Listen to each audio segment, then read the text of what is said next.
अब हम अपना कॉन्स्टिट्यूशन का पार्ट स्टार्ट करते हैं। अब तक हमने भाग आर्टिकल 1 से लेकर 4 तक चर्चा कर ली है और भारतीय संविधान के मुख्य सोर्स पर भी हमने चर्चा कर ली है। तो भारतीय संविधान का आर्टिकल 1 क्या कहता है, भारत एक राज्यों का संघ है। 2 क्या कहते हैं, भारत में किसी अन्य राज्य की यानी किसी अन्य क्षेत्र की सीमा में भारत के संघ में शामिल किया जाएगा, उसका उल्लेख आर्टिकल 2 करता है। आर्टिकल 3 भारत में वर्तमान में जितने राज्य हैं उनकी सीमाओं में या नाम में परिवर्तन आर्टिकल 3 के तहत किया जाएगा।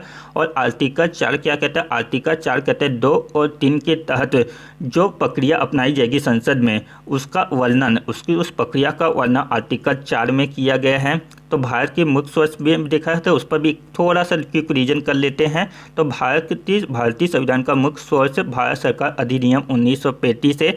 ब्रिटेन के संविधान से एकल नागरिकता, संसदीय प्रणाली, विधि का शासन व विधि की प्रक्रिया ब्रिटेन से लिया गया है। कलेक्टर का पद ब्रिटेन से लिया गया है। अमेरिका से मूल अधिकार या मौलिक अधिकार अमेरिका से लिया गया है। उपराष्ट्रपति का पद अमेरिका से लिया गया है। महाअभियोग प्रक्रिया अमेरिका से लिया गया है। आयरलैंड से क्या लिया गया है, राज्य के नीति निदेशक तत्व लिया गया है।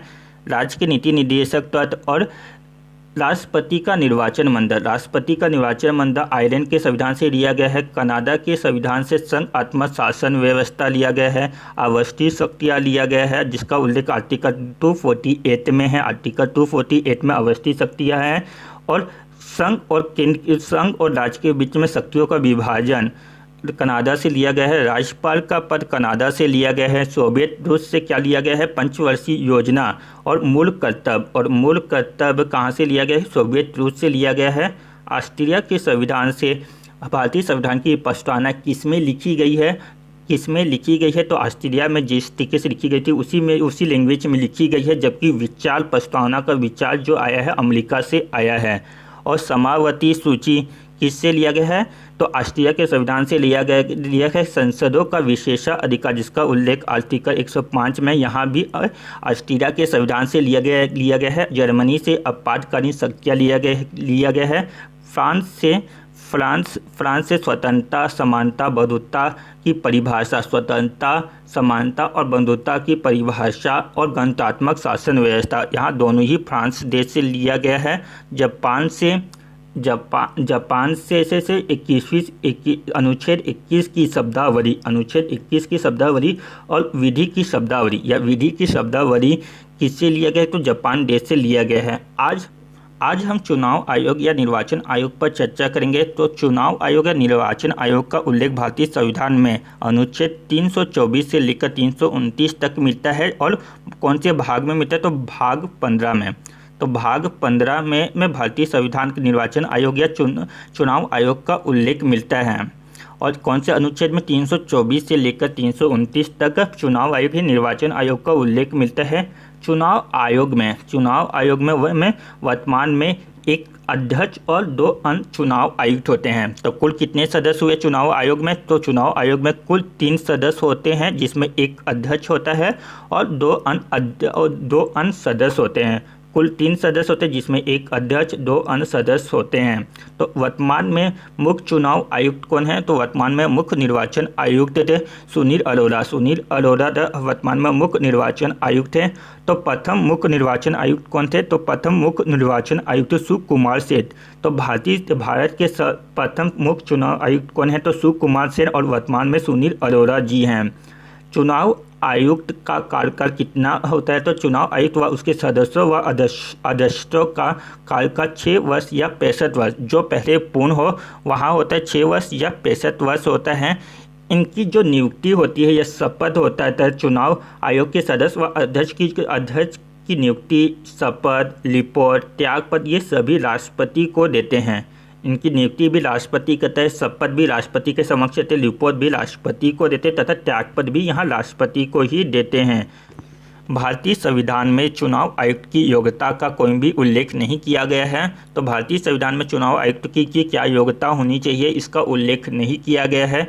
यहाँ साथ ही साथ इसमें एक और इम्पोर्टेंट पद है कि यहाँ इनकी पद समाप्त होने के बाद, जैसे कि अपना पद समाप्त होने के बाद किसी भी भारत सरकार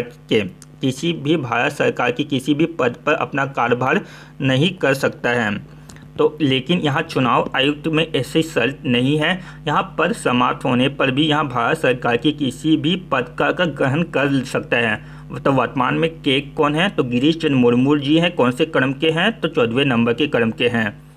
निर्वाचन आयोग के मुख्य कार्य, तो निर्वाचन आयोग के मुख्य कार्य क्या हैं, तो निर्वाचन आयोग के मुख्य कार्य लोकसभा का, राज्यसभा का, राज्य विधानसभा का, प्रेसिडेंशियल चुनाव, ये सारे चुनाव कौन कराता है, तो ये सारे चुनाव निर्वाचन आयोग कराता है। जबकि पंचायतों या नगर निगमों का चुनाव कौन कराता है, तो राज्य निर्वाचन आयोग राज्य निर्वाचन आयोग पंचायत का और नगर निगम का चुनाव कराता है।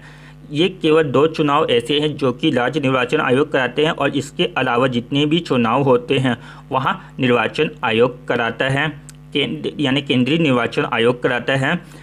निर्वाचन आयोग का एक अन्य महत्वपूर्ण कार्य है कि राजनीतिक पार्टियों को मान्यता देना, उन्हें चिन्ह प्रदान करना। तो ये 2 निर्वाचन आयोग के मुख्य कार्य हैं। इसके अतिरिक्त भी बहुत सारे काम होते हैं। निर्वाचन आयोग से एक और क्वेश्चन आपको याद रख रहे हैं, दिनेश गोस्वामी समिति। दिनेश गोस्वामी समिति किससे संबंधित है, तो दिनेश गोस्वामी समिति चुनाव आयुक्त से ही संबंधित है। दिनेश गोस्वामी समिति निर्वाचन आयोग से संबंधित है। और एक और चीज़ याद रखिएगा कि वयस्क मताधिकार का उल्लेख भारतीय संविधान में किस अनुच्छेद में किया गया है, तो वयस्क मताधिकार का उल्लेख भारतीय संविधान में आर्टिकल 326 अनुच्छेद 326 में इसका उल्लेख किया गया है वयस्क मताधिकार का। तो चुनाव आयोग से क्विक रिवीजन कर लेते हैं। चुनाव आयोग का उल्लेख भारतीय संविधान में अनुच्छेद 324 से लेकर 329 तक मिलता है, भाग 15 में मिलता है। चुनाव आयोग में वर्तमान में कुल मिला के 3 सदस्य हैं, जिसमें एक अध्यक्ष 2 अन्य सदस्य होते हैं। प्रथम मुख्य निर्वाचन आयुक्त, तो प्रथम मुख्य निर्वाचन आयुक्त सुकुमार सेन था और वर्तमान में सुनील अरोड़ा जी हैं।